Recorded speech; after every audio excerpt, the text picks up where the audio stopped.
முதல் வாசகம். ஓர் இறைவாக்கினரை ஏற்படுத்துவேன், என் வார்த்தைகளை அவருடைய வாயில் வைப்பேன்.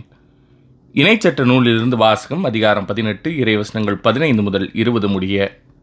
அந்நாள்களில் மோசே மக்களிடம் கூறியது: உன் கடவுளாகிய ஆண்டவர் உன் சகோதரர் நடுவினின்று என்னைப் போல் ஓர் இறைவாக்கினரை ஏற்படுத்துவார். நீ அவருக்கு செவிகொடு. ஒரேபில் திருப்பேரவை கூடிய நாளில் நீ உன் கடவுளாகிய ஆண்டவரிடம் மன்றாடி, நான் இறந்து போகாதபடி என் கடவுளாகிய ஆண்டவரின் குரலொலியை இனி நான் கேட்காமலும் இப்பெரும் நெருப்பை இனி நான் காணாமலும் இருப்பேனாக என்று விண்ணப்பித்த போது, ஆண்டவர் என்னை நோக்கி, அவர்கள் சொன்னதெல்லாம் சரி என்றார். உன்னைப்போல் ஓர் இறைவாக்கினனை அவர்களுடைய சகோதரர்களினின்று நான் அவர்களுக்காக ஏற்படுத்துவேன். என் வார்த்தைகளை அவனுடைய வாயில் வைப்பேன். நான் கட்டளையிடுவது அனைத்தையும் அவன் அவர்களுக்கு சொல்வான். என் பெயரால் அவன் சொல்லும் என் வார்த்தைகளுக்கு செவிக்கொடாதவனை நான் வேறறுப்பேன். ஆனால் ஓர் இறைவாக்கினர் எனது பெயரால் பேசுவதாக எண்ணிக்கொண்டு நான் அவனுக்கு கட்டளையிடாதவற்றை பேசினால், அல்லது வேற்று தெய்வங்களின் பெயரால் பேசினால், அந்த இறைவாக்கினன் சாவான். இது ஆண்டவரின் அருள்வாக்கு. இறைவா, உமக்கு நன்றி. பதிலுரை பாடல். உங்கள் இதயத்தை கடினப்படுத்தாதீர், ஆண்டவர் குரலுக்கு செவிசாய்ப்பீர்.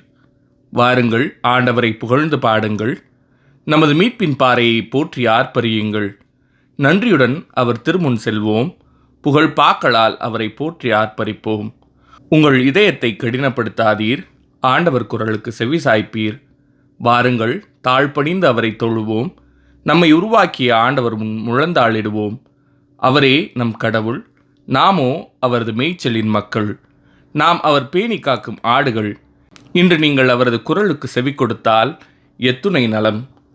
உங்கள் இதயத்தை கடினப்படுத்தாதீர், ஆண்டவர் குரலுக்கு செவி சாய்ப்பீர். அன்று மெரிபாவிலும் பாழை நிலத்தில் மாசாவிலும் செய்தது போல் உங்கள் இதயத்தை கடினப்படுத்திக் கொள்ளாதீர்கள். அங்கே உங்கள் மூதாதையர் என்னை சோதித்தனர், என் செயல்களை கண்டிருந்தும் என்னை சோதித்து பார்த்தனர். உங்கள் இதயத்தை கடினப்படுத்தாதீர், ஆண்டவர் குரலுக்கு செவி சாய்ப்பீர். இரண்டாம் வாசகம். கன்னிப்பெண் தூயவராக இருக்கும் வண்ணம் ஆண்டவருக்கு உரியவற்றில் அக்கறையாக இருக்கிறார்.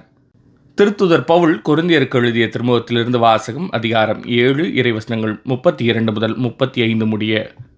சகோதரர் சகோதரிகளே, நீங்கள் கவலையற்றவர்களாய் இருக்க வேண்டுமென்றே நான் விரும்புகிறேன்.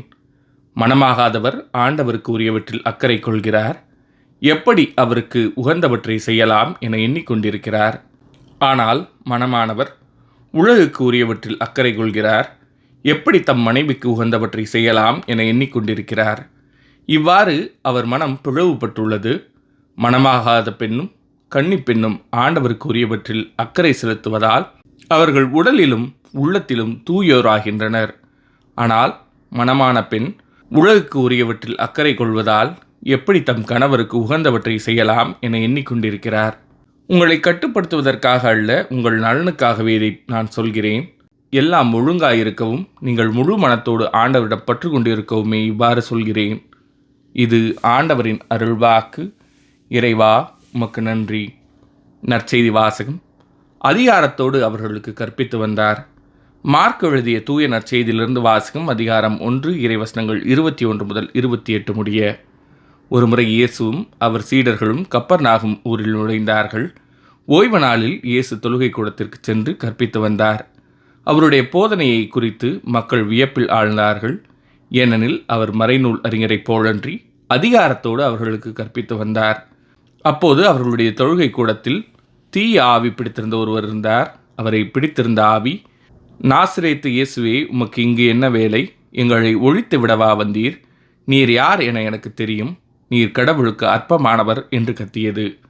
வாயை மூடு, இவரை விட்டு வெளியே போ என்று இயேசு அதனை அதட்டினார்.